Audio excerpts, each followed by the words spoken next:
Welcome back to another edition of Born to Sell. Today, I'm joined by someone whose journey I've had the personal privilege to watch from day one. I wanted to welcome Ryan Palihawadana. Welcome, Ryan. Hi. Hi, So Adil. Ryan is someone, Thanks for having me. It's good to have you here, man. So just for the audience, Ryan graduated, jumped into sales with no guarantees. He built a career of hunger, resilience, and pure coachability. So we're diving into the fears, the breakthroughs, and the moments that shaped who he is today.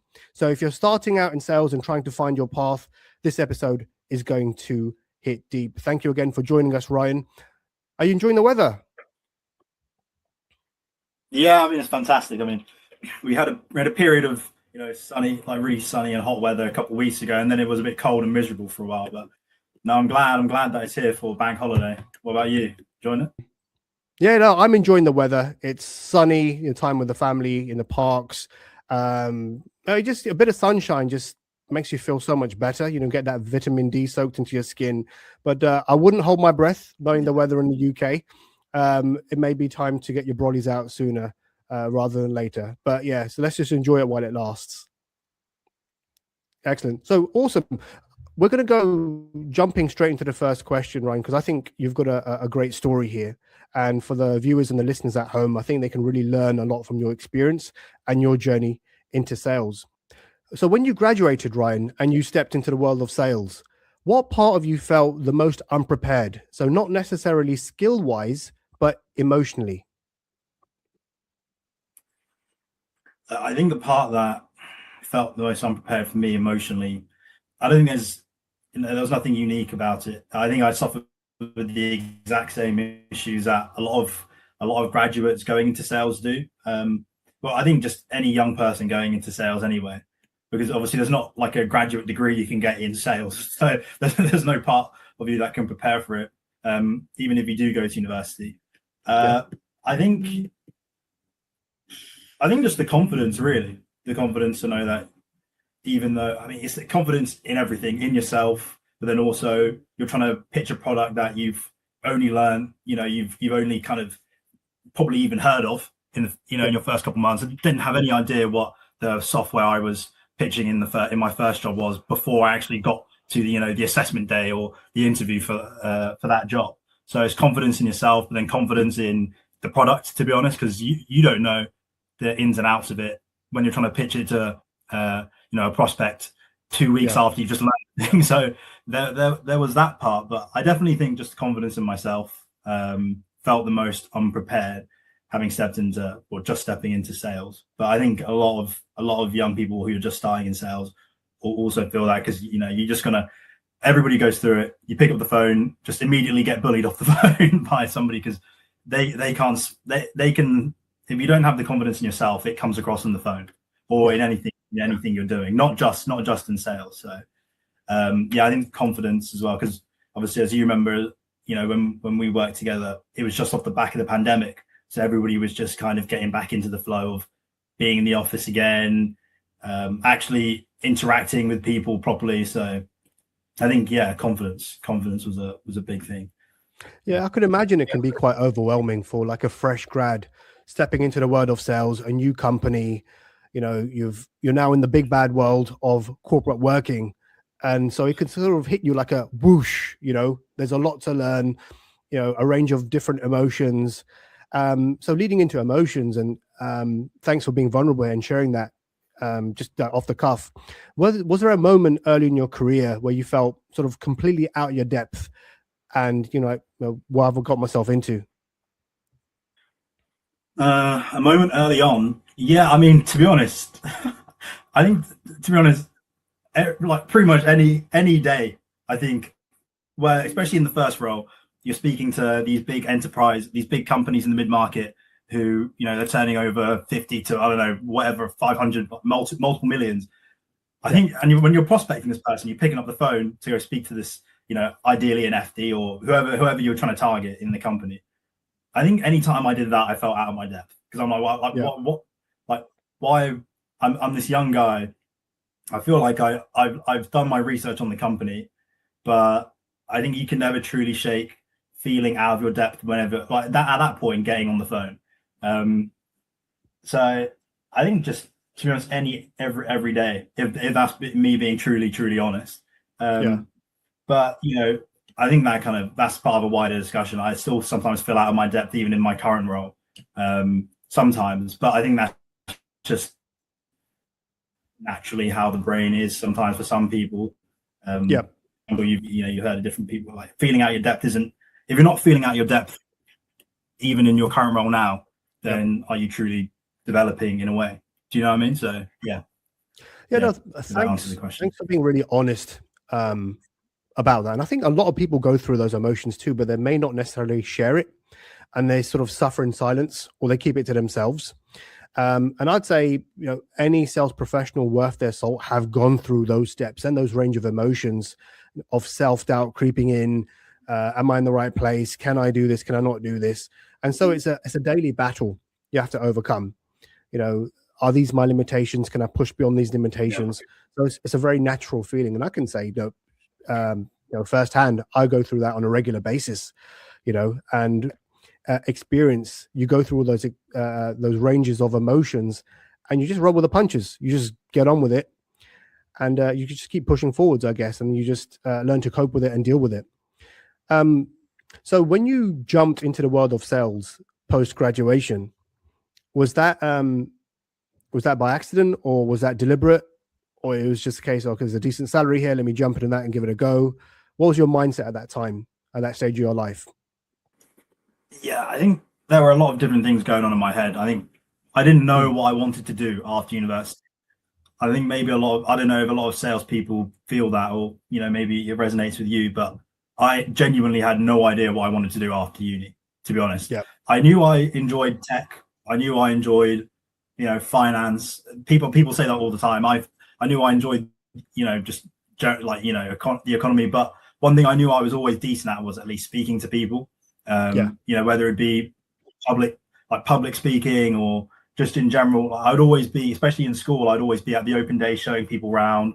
But then I also worked like customer service roles. So I knew, okay, well, at least I'm okay at speaking to people, I think. So maybe that's something to do. So when it came to time to apply to things, I think I left it so late, had no idea what I wanted to do. And I was like, okay, you know what, sales. I was just looking through a list, and I saw the first job that I applied for where we worked together. And to be honest, the salary, I was like, okay, well, the salary. I looked at it. If you say to a young 21-year-old, listen, there's a salary like this, the opportunity to earn commission. I mean, I don't, and it's, again, it was straight out of uni. I think most graduates or most young people will be like, hey, you know what? Let's just go for it. I think money was definitely the motivation, because I didn't know what to do. So when you don't know what to do, well, what do I know? What do I know about myself? I know I want money. So let me just jump into this. So I think that answered the question. That's pretty much it. I just wanted to go for money, but then I also knew that just through watching different videos in my life, that sales is actually quite an important skill to have. And whether I knew it or not, throughout my life, I was always in that sort of realm of selling, whether it's selling myself or selling like the school I was at or whatnot. So I think there was a part of me was like, okay, well, I kind of know what sales is about. There's some good money here. Let me see if I can, give it a crack and see what happens. No, I think I had a similar experience, right? Which seems like a lifetime ago, but I graduated in IT and marketing. So I did a joint honors. And, back then there was a big IT boom, networking, peripherals, fixing stuff. And that was the sort of direction I was going, building servers, building machines. And I did a bit of contracting around that too. And then I realized that I don't want to be sort of 40 years old under a desk fiddling with cables. It wasn't that kind of IT I wanted to do. And so I wanted to be the link between business and IT, because I realized that that's where the money is. And so I sort of just stumbled into selling, post-graduation. Again, didn't really have everything mapped out or figured out exactly what I wanted to do, but I got into sales and I never looked back. I loved selling. Now, I mean, there's certain likes and dislikes I like about selling. I love selling. I love serving people. I love helping people, genuinely solving a problem. That's the best part of it. The commission you get off the back of that, it's very rewarding. Mm. My dislikes were largely around, the corporate side of, the bureaucracy, the politicking, it was that sort of environment. And so I have likes, but the passion for sales was just there, and I figured Mm. out this is where I want to be. And I think a lot of people stumble. I said it on a previous podcast as well.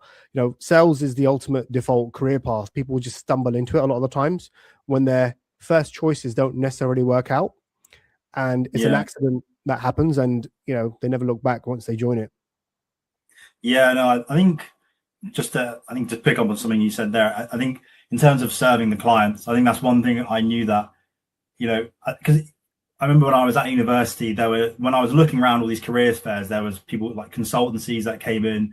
And that I remember looking at that, I was like, okay, well, that kind of tickles, that seems like something I'd enjoy. So I think whether I knew it or not, I enjoy client facing roles. Even now, any role I've ever applied to in my, since I've graduated, has always been a client facing role, because I enjoy being face to face with a client. I enjoy the client service you can offer, but I enjoy the relationship side of things. I think knowing that, number one, you've gone and you've originated your own relationship with the client. You've then gone and found out exactly what they want. You've then gone and served them. And this is, I think, one thing that's changed for me is I enjoy the long-term relationship. I think, which maybe you don't necessarily get at the start of your career in sales, but when you kind of start to go down the line, you start to own the relationship a little bit more.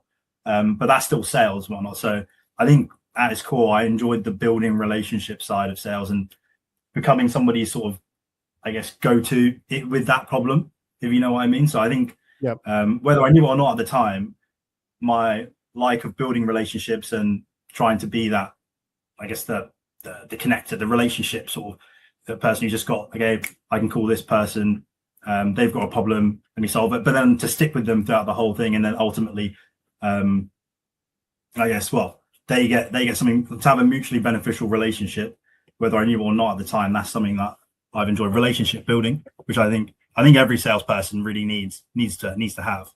You can't really be a non-relationship building person. Maybe that's quite a binary way to look at it, but I think most salespeople would agree that they enjoy that. You've made some good points there, and I think that's the good part of selling. That you think in that way. I think a lot of the times people are put off by the profession of selling. If we talk about Wolf on Wall Street type of behavior or that sort of conduct, we look at salespeople as slimy, self-serving people. People who are keen to shortcut others, line up their pockets, and the industry's just sort of been tarnished by that kind of behavior. And so I'm here to uphold, sales as, one of the best professions there is. Because when you're doing it and you're genuinely serving people and helping them, meet their desired outcomes, it's a blessed role. I think it's fantastic. It's highly ethical. You're exchanging value for commitment. And I think a lot more people should be doing it, to be honest. I don't think there are enough women in the profession of selling. I think it's largely male dominated. And it'll be good to see more women taking sales up as well as a conscious choice that I want to be a salesperson. Excellent. Yeah. So just a very quick one off the back of that, and we talked about sort of struggles, etc. But did you ever feel pressure to prove something? Obviously to yourself, because sales is very cutthroat. There's a lot to learn in a short space of time. Pressure inducing. But to yourself, to your family, or your peers? Yeah, no, I think just if you're that way inclined, generally you feel that anyway in any career you go into. But I think definitely in sales, I mean, there is that you need to prove yourself every day or every month by the leads you bring in. And so I think naturally that sort of having to prove yourself environment in any way you go, whether people like to build that culture or not. I mean, sales is a results-oriented career. You need to prove yourself with the pipeline you generate. But I think in terms of personally, I think every day having to prove it to myself that I could do it. Because I mean, when you're speaking to these people who you perceive as super in the know about their, I mean, they should be in the know about their business, but people who, you know, who are in charge of these multi-million pound enterprises, you have to prove to yourself that you do belong on the phone as well with them and to have that conversation. But then also, like, you know, from a cultural side of things, having to prove to my family that I could do sales as well, because, you know, from a, I'm not sure, maybe this would be suitable to say, but from a cultural perspective, it was, you know, my family were very much always the traditional sort of career routes to go into. So I think having to prove to them as well that it was a viable career, it's the right choice, and also it helps develop me. I think is something that was definitely on my mind, because there are things I can do now because of sales that people in my family can't do or will feel less comfortable doing. But that comes down to sales, and I think having to prove to them that, okay, this isn't just some sort of Mickey Mouse sort of career. Do you know what I mean? Like, there is a genuine skill here that I'm going to have to prove to myself, to you, to my peers as well, that I can do it, because I think, I mean, yeah, no, I understand. You broke up a little bit, but I think we got the gist of what you were saying there. Sales in and of itself is a completely unique skill to learn. So I think having to prove that to myself, to my family, to peers in the actual workplace, to be like, okay, I can do it, was definitely on my mind every day. Yeah, I'm glad you referenced that. You said something earlier about family and, you know, sort of the cultural side to things, and being, you know, ethnically from the subcontinent, right? We have a innate pressure, or an external pressure rather, more so than others, because, you know, as you mentioned, if it's not any of those very noble professions, but sort of cliche in our world in terms of doctor, dentist, lawyer, engineer, you know, if you do anything out of that, you're perceived to be a failure, largely within, you know, the culture. All right, so you always have this baggage that you're carrying around, this pressure that you have to be one of those, to reach the top, and there's no other option for you unless you business it or do something else. And so, yeah, it's I'm glad you mentioned that. So it's good to see that people are beginning to break those shackles. There are other things that you can do outside of that. I mean, I was never groomed to be a doctor. I think it's a very noble profession. You're saving lives and doing things, but I've got zero interest in that. So if you're not interested in any of those professions, what else can you do to reach the same heights of success and make the same, if not more, monetarily through your career? And so sales was an obvious option. Thanks for sharing that, Ryan, and being vulnerable. And you know, I totally understand a lot of the sentiments that you shared in that answer. What was the hardest battle, Ryan, the internal battle that you had to fight in the first 90 days of you starting your sales role? I think it goes back to what I said at the start of the call around confidence. The internal battle you have with yourself when you're on the phone is, you know, do you deserve to be on the phone speaking to this person? I think we kind of alluded to it earlier on in the call, but there's that almost imposter syndrome which gets to you when you're not naturally, when it's not a natural thing to call somebody cold, like completely cold. Maybe you've sent a couple of emails to warm them up, to, you know, and then to pitch them product and to persuade them. Like, that's not a natural thing for the, it's, you know, there's elements of sales which are natural, but it's not a natural thing by any stretch to call somebody up and then to persuade them in 10 minutes to get onto a call and, you know, essentially push a concept to them and change their mind on the concept. So I think that internal battle of, like, do I deserve to be on the call, and also, do I actually believe in what I'm doing on the call, I think was a huge internal battle that I had at the start. Kind of like in my head, knowing, do I deserve to be there, but then also, do I even know what I'm doing on this call? If that's, it's a weird one to word, but, and I think that kind of links, but those two things linked into a sort of imposter syndrome kind of area. I think that was a huge internal battle, because there'll be times where maybe my intro was really good, and okay, then, because I think I remember where we did a call once where you were sat in the room with me, and I spoke to a client, and we had the introduction, and it was like, I don't know, it was like a practice call. We always just do practice calls sometimes, and you would be there in the room with us, but it was like one-on-one. I think maybe you remember, maybe you don't.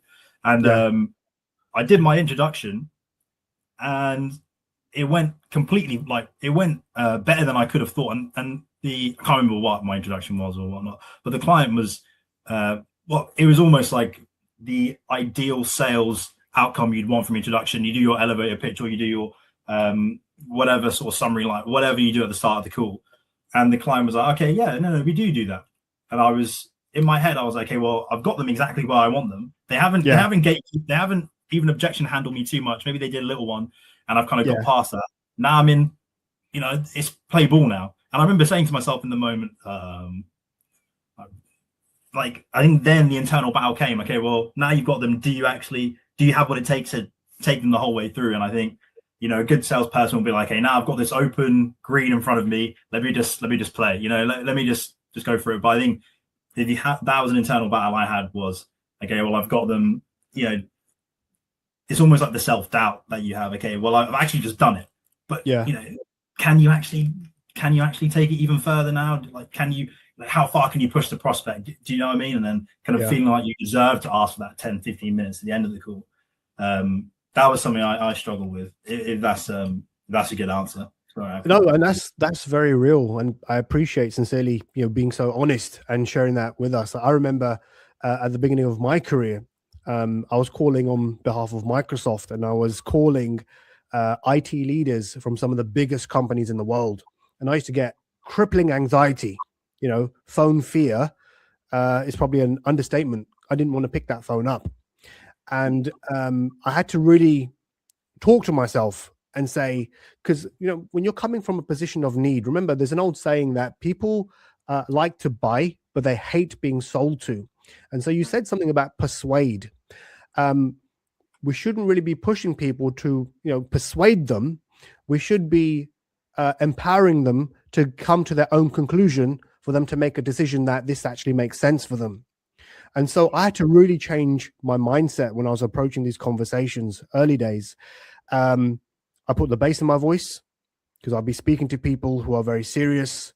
I'd sort of have a persona lined up in my head. These people are very serious. They're very busy, low tolerance for BS. They're fighting fires, X amount of hours in the day. Most of them are blocked off because they're busy. And so you have to come at it from that perspective. And so when I'd call, my naturally high-pitched, high-volume style of talking changed completely. I put the bass in my voice. I slowed down the way I was communicating. In my mind, I said, yeah, I'm speaking to XYZ. I'm just a guy on the phone, but I'm an equal because I've got something of value to give you in exchange for your commitment. And I'm not going to give it to you if you're not committed. And so one of the things I really internalized is one of the most powerful things you can do in sales is walk away. So, this need and this natural sales sort of inclination I have to push because I really need this deal is, flip it on its head. One of the most powerful things you need to do is walk away when it doesn't serve their interests or yours. And so when you approach it from that mindset, everything changes. Your delivery, your demeanor, the way you talk, because there's no pressure on you to close anything at that stage or book a meeting. If they say they're not interested because of XYZ, you might want to do a bit of follow-up, but that's it. But you don't want to push them to a point where they have to bat you off the phone. And so that changed my approach radically. And then the more I did that, the better I got. And then that's when I started, winning, awards and accolades and, recognition and things like that. Okay, so now we're going to transition into breakthrough moments. What was the moment where you finally felt that it clicked? You thought, okay, I can do this. This isn't too difficult. I think it wasn't actually in my first role. It was probably in my second role, which was that was in FX, foreign exchange, and that was brutal, to be honest. Like it was what because I think when you're in the mid market, you're selling in a way which is a bit more. There's a holistic sort of style to it where you send the email and then you and then you send another email, and then you give them a call, and then there's a bit more of a softer touch, and then maybe you try and target people lower down the pyramid, try and get some information, and then you go back up to the decision maker. But in my second role, that was, it was just phones every single day. And it was, you had to make at least 200 to 250 calls. There were power hours from like 10 to 11, and then 3 till 4. There were power hours where you had to stand and you had to get up, actually physically stand up from your desk. Everybody in the room would do it, so that was a good energy.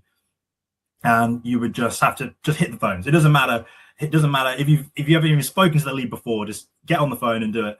And I actually think, even though that was probably one of the most, that was very, very tough. I remember looking back on that, there was so many different successes from being in that environment. But I was like, okay, well, actually, this isn't actually, it's simply just a case of just getting on the phone and just almost, you just face rejection. The rejection's just part of it. And you get on the phone and you're just having conversation with people. I think from that role, so many of my prospects that I managed to convert into a client just ended up being off the back of just having a conversation with them. And it was from that repetition. So I think, I don't know at what point in that role that something finally clicked, but it was just some point in that vague blur of 200, or like probably at that point maybe even 1,000, maybe 2,000 calls or something like that. About the span of whatever of that job. I was like, okay, well, actually I can do this. To be fair, like it is just a conversation. And I think, kind of looking back to what you said earlier, that was where it clicked for me, that you can just walk away from people. And there were so many times where I was selling to a prospect and they were like, the timing's not quite right, or we've actually got somebody already in place, or we already work with somebody. And I was like, okay, well, at that point, you don't want to, you've already been trying to handle the objection so much, but you can kind of sense in the client's voice, okay, actually, I am starting to push a little bit now. The best thing you can do is, okay, well, listen, this is what we do. I'll send you an email. Or I think at that point I got more into the habit of sending people actual like leaflets, or like a pitch, like presentation packets to them of what we can do. So at that point, in that period of that job where I was doing so many calls, at that point I was like, okay, well, actually I can do this. And I found more success with just saying no, walking away from a client, because often that clients actually do respect when you kind of walk away. But then you've left a good impression, and you left a good taste, where it's like, okay, well, I remember that salesperson, they offered a good service, but they were also quite respectful. They just kind of walked away, and that's when the intrigue kind of came. So I think what you mentioned earlier, that kind of mindset change you had, that was in that role, that's where the mindset change happened. Especially when I'm a big fan of Power 1 Hours. I know a lot of folks don't like it, but it's, what you're doing is you're sort of kicking the crutches. So no emails, no phones, well, no mobile phones, no personal mobile phones. You're just sat there you're either using your dialer or your desk phone or whatever it is. No social selling through LinkedIn or anything like that. And when you're forced to make calls in that manner, it just becomes a task, right? Initially, it's very scary, but once you do that and get the fear out of your system, it just becomes a normal thing. And so it just becomes a call after call after call. The fear is gone because it's just something you do on a regular basis. And I've always sort of been fond of Power now, because it's one of the sure ways to get people in the infancy of their careers to not fear the phone so much, because it's a key tool. I think what's changed though, Ryan, and how selling has evolved is, yes, I mean, we have multi-pronged approach. Yes, you've got social selling, you have the telephone, you have video, you have all these different sort of mediums of getting in front of a customer or a prospect rather. And so the telephone isn't the primary tool anymore. It's actually part of a bigger sequence. So in those days when you just cold call for the sake of cold calling, hoping to get through to somebody, I think you can still book meetings and close deals, but it's not what it used to be. You can do 100 calls. I think the close rate is like 2% of booking a meeting or something like that. So you got to do 100 dials to get 2 meetings booked. Whereas now the telephone has probably become the second or the third stage of a wider sequence of activities. So you might want to drop a LinkedIn message and connect with them. You might follow up with an email, actually giving value, not begging for someone's time, but actually sharing something of value and say, hey, look, I was thinking, I appreciate you doing this within your company. I came across this article, thought I'd send it your way, not asking for anything in return. And then you might want to call. I'm not saying this is a perfect sequence, but you might want to call as a third step. And then you can leverage that email and that social interaction through social media as a crutch. So we're not strangers anymore. That first interaction we have on the phone isn't so cold. It's a warm interaction. Say, oh, Ryan, thanks for connecting with me on LinkedIn. Or Ryan, did you get that article I sent you the other day? It's almost like a crutch. And so we're not strangers anymore. And if I'm being true to myself, if I look at the teams I've managed in the recent years, a lot of the meetings are actually booked, not on the phone. They're actually booked through email and things like LinkedIn. And so the first interaction that happens is actually on the phone. The first conversation, meaningful conversation that takes place is actually on the phone as like a third step or fourth step. I might be in the market to buy something, but I don't like people hounding me. I was doing private healthcare the other day on Money Supermarket to look for providers. And then the minute I put my details in, I was pestered by dozens of calls from providers. Now, I want to buy, but I don't appreciate these calls. What I would like is some insight into how can you give me some information via email or send me a quote or something, which is easy for me to read, digest, and then if it's meaningful for me, I'll get back to you. It just seems less threatening in that way, at least. Anyhow, I digress, but look, thanks for sharing that. And so if we move into sort of the coaching, we've worked closely together. I've seen, your potential. When we first connected, so how would you describe your mental and emotional state at that point in time? I was a young guy at that point, 20, 21. I'm still young now. We're young. 20, 26, 27 this year. But I think just young, immature. I think at that point, mentally, I've always grown up with, I think you're the same as I remember we discussed this, but we've grown up with sports in our life. So I think when you grow up, it's not just a sports thing, but when you grow up having played sports your whole life, you kind of have an inbuilt resilience or an inbuilt sort of headstrongness where it's like, okay, well, it's just, it's a job, it's a challenge. Let me just try and figure out. But I think emotionally, I think, I was just immature. I think immature, and especially when it comes to sales, taking things a lot more personally. I think when you're at that age, though, you struggle to see the big picture when it comes to sales, or when it comes to you struggle to see the big picture when it comes to like prospects, not taking things personally. But then also there's a discipline element to it. I think one thing I've realized a lot in the last couple of years with in whatever role you're in, whether it's sales or a client facing one, or just back office IT stuff, discipline is, your time management is so important that any career you have. If you don't, some people have a different attitude to it, but one thing I do now, and I've, which is a skill I learned in my first role, still have done it at any role I go to, is just managing my time just brutally. Like, if you don't know exactly what you're doing from like, and again, it varies. Some people have a bit more of a fluid diary, but I think when it comes to sales, you need to have time to, again, I'm gonna do my power hour from 8 till 9, or like 9 till 10, or whatever your assigned power hour was, if that's the thing your company. You do that from 9 till 10. Then maybe you say, okay, actually from 10 to 11, I still want to make calls, but maybe I'm not such a higher rate. Maybe work some leads that I didn't get around to in the power hour. And then from 11 till 12, you're doing just your prospecting, trying to find quality leads. And then 3 to 4, doing your admin, or you get the picture. Yeah. I think as a salesperson, if you don't manage yourself rigorously like that, you can't generate your own. Again, this is the thing I think companies want now. What they want to do is with business developments, you're essentially responsible for your own pipeline, right? So in order to do that, you need to manage your own time.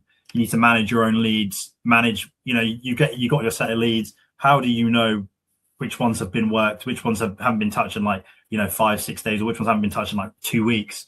If you're not managing your time, if you're not sticking to a disciplined or structured approach to what you're doing, I think that's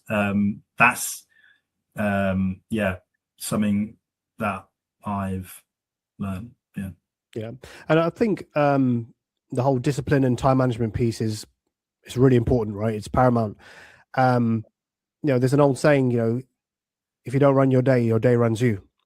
So you have to be structured. You have to be working like clockwork to understand, okay, at this time I need to do this, enforce the discipline. It's like the recipe of a cake. You need to make a particular cake, for example. And in order for you to make this delicious cake, you need to follow the ingredients, but follow the recipe of how it's made, follow the process. But if you mess that process up and put the ingredients in different quantities at different times throughout that process, you'll have a very odd looking cake, So it's really, really important to make sure that you own your day and plan accordingly. Awesome. So Ryan, what's one piece of advice? It could be coaching, guidance, of us working together. It could be anything. What one bit of advice or coaching that I may have given you that sort of hit you the hardest? Something that actually sticks with you to this day. Yeah. I think, and I don't want to sound cliche as I say this, but I think you said it to me, but you said, I can't remember exactly what I said, but it was something to do with, you've got potential in you. The only thing holding you back is yourself. And I was like, well, I was shook. I was like, because I remember it was after a couple of calls, or maybe after a bad day, and you were like, or maybe it was after a good call. I'm not too sure. He said, see, you can do it. You've got potential. And I just remember saying, the only thing holding you back is yourself. And I was shook after that. I was like, well, actually, that is true. But it's strange you said that, because throughout my life, even when I was younger, well, I think that it's a very general sort of, not general piece of advice, but I think it resonates with a lot of people. Yeah. In that particular thing, the only thing holding me back was myself. And I've taken that throughout, in my other roles, and then when I was doing my masters as well, I took that, and now in this role I'm doing now, I was like, okay, you can do anything. It sounds cliche, but you can do anything you set your mind to, and more often than not, you just need to get out your own way to do it. And that's something that I've always taken is you need to get out your own way, and more often than not, if you find you're struggling in certain areas, or maybe you're not getting, you're not doing as well in your career, sometimes you just need to get out your own way. That's it. Just get out your own way, and the only thing holding you back is your own mind. It sounds cliche, but I think it's true. It is entirely true, and that's something I tell myself on a regular basis. Because look, if you break it down, if you're worried about a call, how a call goes, or a personal interaction with a customer, or maybe somebody at work, the truth is we're not that important enough, for people to think, you screwed up. So what? Screw up big, make the mistakes. We're here to learn from those mistakes and move on. I think one of the worst things you can do is not try, And I remember, in the early days of working with you, I see the talent, I see the foundation in place. You've got everything lined up, you're organized, but sometimes you feel like from an external observer, you're holding yourself back, or you're too afraid to try something. And so I had to hear it myself, like, dude, get the hell out of your own way. There's nobody in your way. You got people backing you and supporting you. Like, get out of your. And I think this is another thing in sales. It's exhausting mentally. So you got to battle very hard every single day. You got to handle the rejections. I think with experience that changes, but you got to recognize that rejections are not people rejecting you. They're just rejecting the preposition. The late nights, the the all-nighters, the RFPs, a drop of a hat, all of a sudden that you have to submit, and all those things that you have to do is you just gotta go through the motions, and then you start learning to deal with things a lot better. So how did it feel, I guess, leading to my next question, having somebody, I guess, on your side or believing in you before you sort of fully believed in yourself? Yeah, I mean, it feels good, naturally. Like, because obviously, if you don't believe in yourself, you need the support. I think one thing that's quite rare to find is actually in this day and age, good mentors, or especially good people who are more senior in their career, who can offer you advice. And I actually think it's genuinely lacking a lot in the current workforce, or just whether it's in sales or whatever.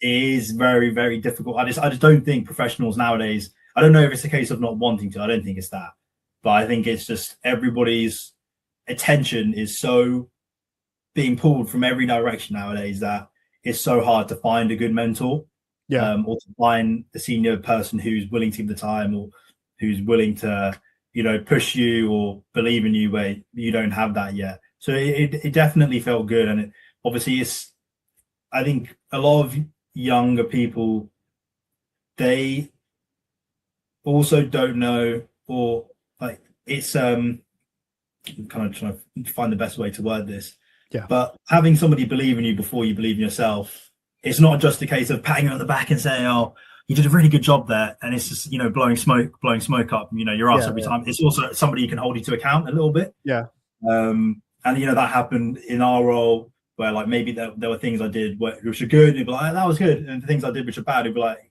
come on, man, like, not in a rude way, but like, come on, man, like you can do better than that. I think that's something that it felt good, and it's not without challenges for the person who's young getting into sales, and there's an ego that has to be taken, that comes into play, but when it comes into that. But no, it felt good, not just from the encouragement standpoint, but also having somebody to hold you to account.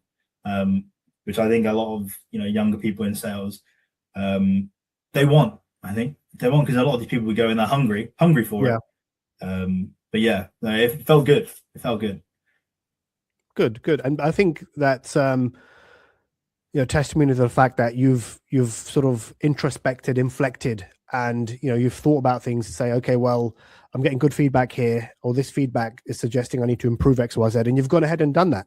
And you've progressed throughout your career, and you're doing some really good things now. And we're going to sort of transition again further into sort of mindset, identity, and growth. What did you have to let go, be it habits, beliefs, or people, in order for you to grow and move forwards? Again, don't want to sound cliche, but I think ego, genuinely. I think because ego plays such a huge part in everybody's life, especially in sales, where your first idea of sales it's not adversarial, but I think if you go about it the wrong way, you treat it in an adversarial manner. You get on the phone, you pitch your heart out. The client, maybe they're or the prospect, maybe they're a bit more fiery, and they kind of boot you off the phone. Maybe they're just like, I don't know, it's not for me. Maybe it's just more of a soft rejection, or a harsher rejection. When you're early on in your career, and this happened to me, there was an ego that I had with that rejection, which would be like, okay, I've taken this personally. you've not I've taken it. Is this something? Is it me? Am I the problem? But I think when you start to go further on in your career, you lose the ego, and you lose the rejection. Like the fear of being like, well, the feeling of rejection is not nice, but you realize, I think you mentioned it before, that it's not personal. And even if you're going into just client facing roles in general, it's never personal. End of the day, you're speaking to somebody who's in charge of a certain function in their business. They've been tasked with X, Y, Z they've been budgeted a certain amount, or they've got to hit targets by year end. Whatever decision they make is for the best, or to their, what they perceive to be in the best interest of the business.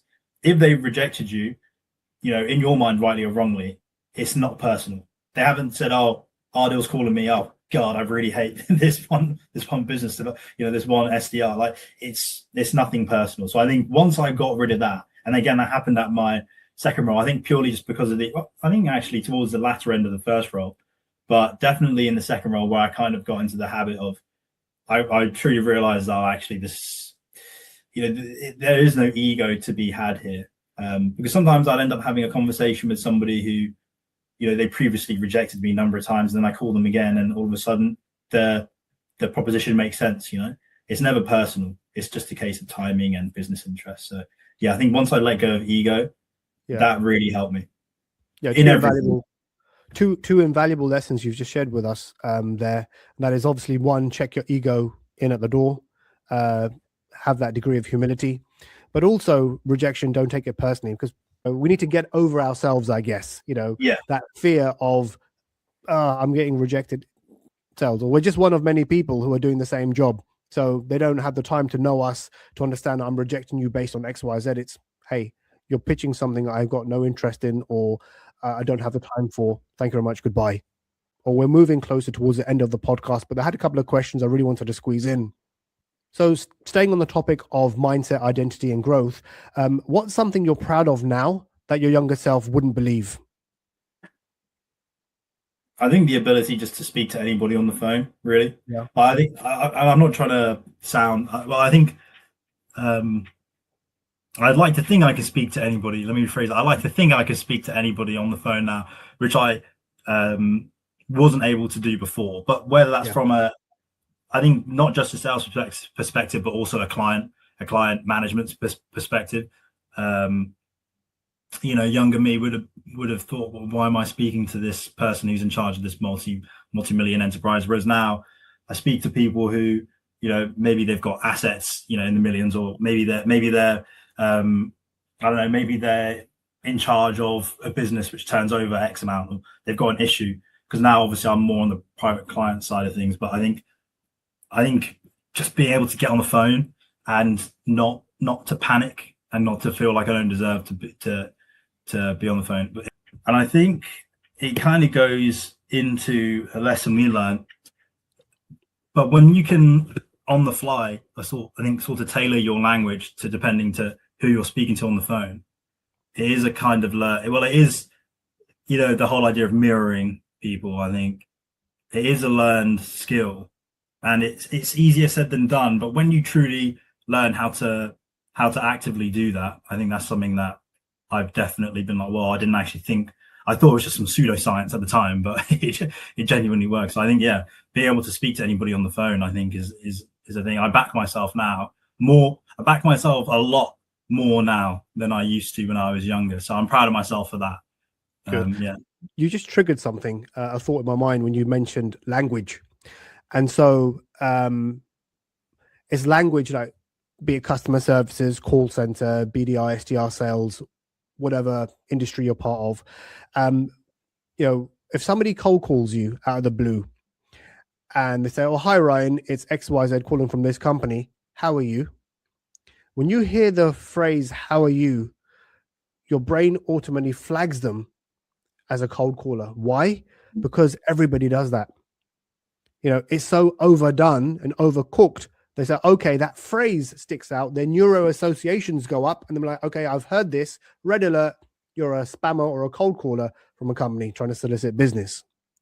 And I guess, because you said language, I'm seeing this a lot in LinkedIn as well. When I'm getting DMs, a bunch of sales folks, they connect with me. And then as soon as they connect, they pitch slap me. They hit me with a pitch. And that is one of my, makes my, for the lack of better words, let's say makes my blood boil, all right? Because they connect with you and then they pitch you straight away with a solution. And, some of the younger sales folks who reach out to me is they use language, because you referenced language and it just triggered a thought. Like, hi Adil, I noticed XYZ. Oh, okay, well, thank you for noticing something about me. As did the last 10 sales professionals who reached out and said the same thing. They noticed something about me. And then they follow up with curious, just like the last 10 salespeople who are curious about something about my company or my business or whatever it is. And so what happens is there's nothing, not saying anything wrong, but that degree of familiarity in that language, when you keep using and everybody industry keeps using the same words, be it prospecting or that industry sort of spammy type of, it stops being special. And so people are following gurus and they're following to the, to the dot where they can't seem to deviate from their scripts. So I'll get 10 BDRs reaching out to me using that same language.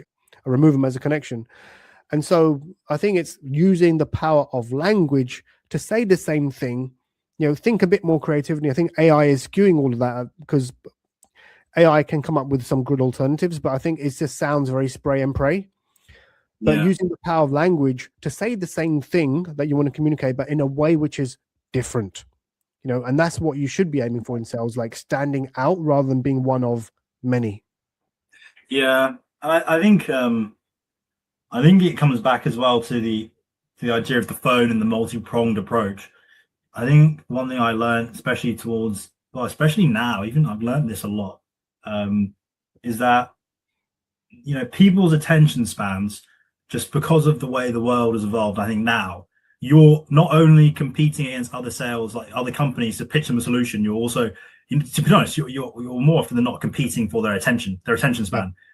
Even if it's 3 seconds. And I think when people send you a LinkedIn message or an email, if I see an email nowadays, and whenever I write to clients, I don't write a whole blurb, or like, in a LinkedIn message, you don't write like a whole lot. Nowadays, it's actually the email you're sending to clients, if anything, now should be is the most straightforward conversational language you can, without putting any slang in there, but it should be straight to the point, conversational, and only a couple lines. I think nowadays, if I see an email like that, which can immediately just show, okay, well, they've shown in the first couple of lines, shown a couple of value, and just, to be honest, get to the point. I think that's where it could be heading. But again, I think that's a personality thing. I'm very much I just want to see the value. I want to see X, Y, Z in a quick line and just get to the point.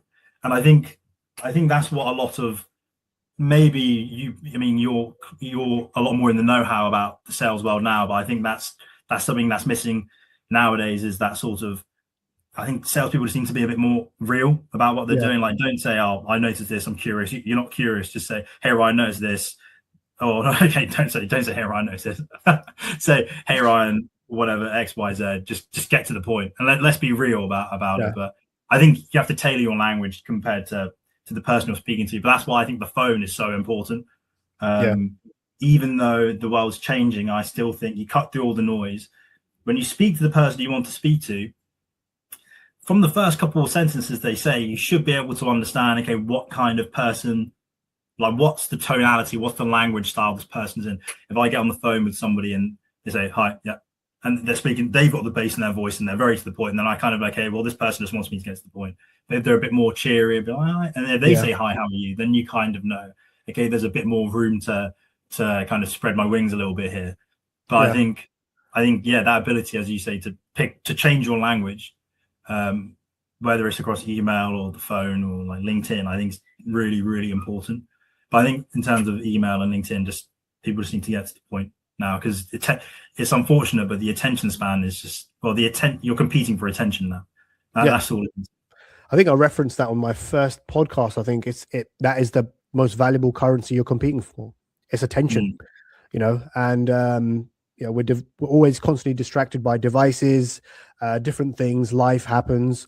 And so you need to get to the point very quickly, but, we're leveraging real sales skills for real people. Just be transparent, be direct, be open, and drop the canned sort of approaches that everybody uses. Because I think you need to start talking to people in the way that you normally speak with people, and you don't meet people and say, "Hey, I'm curious," or Maybe you do, but so does everybody else these days, you know. Or I noticed. Okay, nice of you to notice. So does everybody else notice. So you need to say something similar, but in a way that doesn't sound like everybody else, I guess, and that's where you get your attention. Excellent. And you referenced personality earlier, so you know that leads me to my next question. In sales, what personality types do you think, from your experience, work best with sales? So you got extroverts, you got introverts. You struck me as someone, I may be wrong. You know, you can put me back in a box if you want, but you struck me as someone who's sort of introverted early days when I met you. So what personality type do you think works best with sales? I think gone are the days of being a super extroverted person. Means that, let me phrase that. I think gone are the days where only being an extroverted person is the best for sales. I actually think there's a middle way. You know, I think if you're introverted or extroverted, it doesn't, you know, I think ultimately there's going to be a lot of people who say extroverted is the best way to be. But I think if you're somebody who's in the middle, what do they call it, like an ambivert, I think, maybe. Exactly that. Ambiverts, yeah. I think those are the kind of people which end up being okay, because you know, it's not so much what your personality is in general, because your personality when you go to work, I think the vast majority of people who agree is that you're not the same person that you, maybe you are, but you're not completely the same person that you are at work when you are at home, you know, because I'm quite an ambivert person. I think what you said was right about me when I was younger. I was a bit more introverted, but more often than not, when I'm out with my friends or when I'm out in general, I'm extroverted. But when I'm at home, you know, I enjoy my recharge time. But I think if you're just in the middle, I think that's probably okay for a salesperson. Obviously, I think if you can access the extroverted side at will, I think that's the important part. Is when you pick up the phone, you're not introverted or extroverted. Maybe you are just extroverted.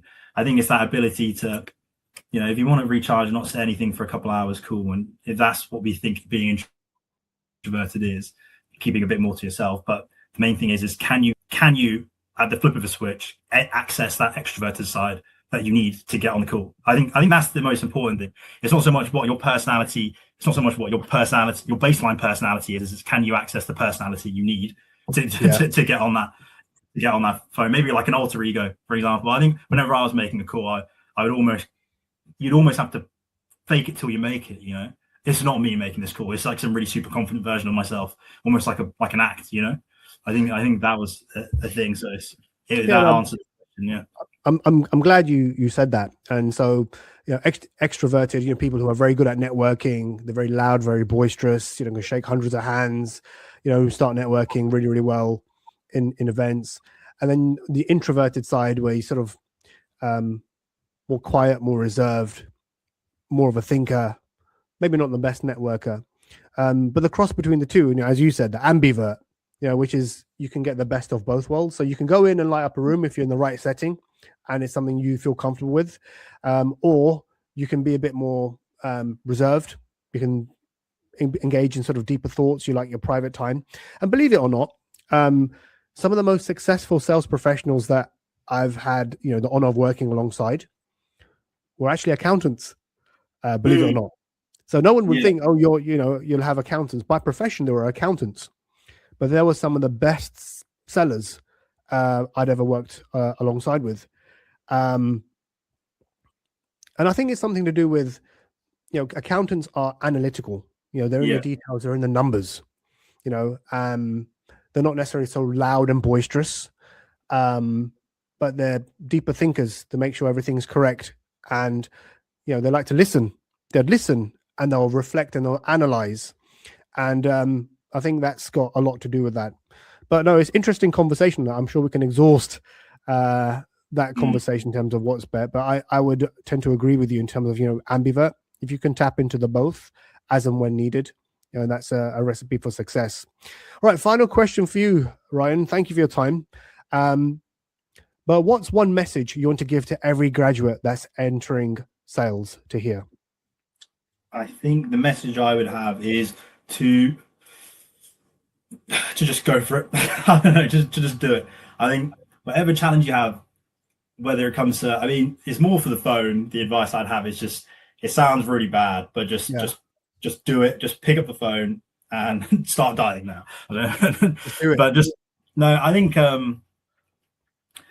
to be more serious, I think just to try and get rid of your ego as soon as you can, and know that in order to get better at what you're doing, you're going to have to fail a hell of a lot of times. Especially in the early days, you're going to be facing a lot more failure than you will success. But not to take it personally, because that's okay. Because whatever craft you choose to hone in your life, there needs to be an element of failure in order to get better. And I think one thing I know a lot of graduates, I think it is a graduate thing. Maybe this could be rightly wrong to say, but I think where you've come from university, where you've got your seminars and you've got your lectures, and then you have your coursework, and it's being at uni and being at work, you soon realize, are completely two different things. University doesn't adequately prepare you for what corporate life actually is like, and what it truly is to enter into sales.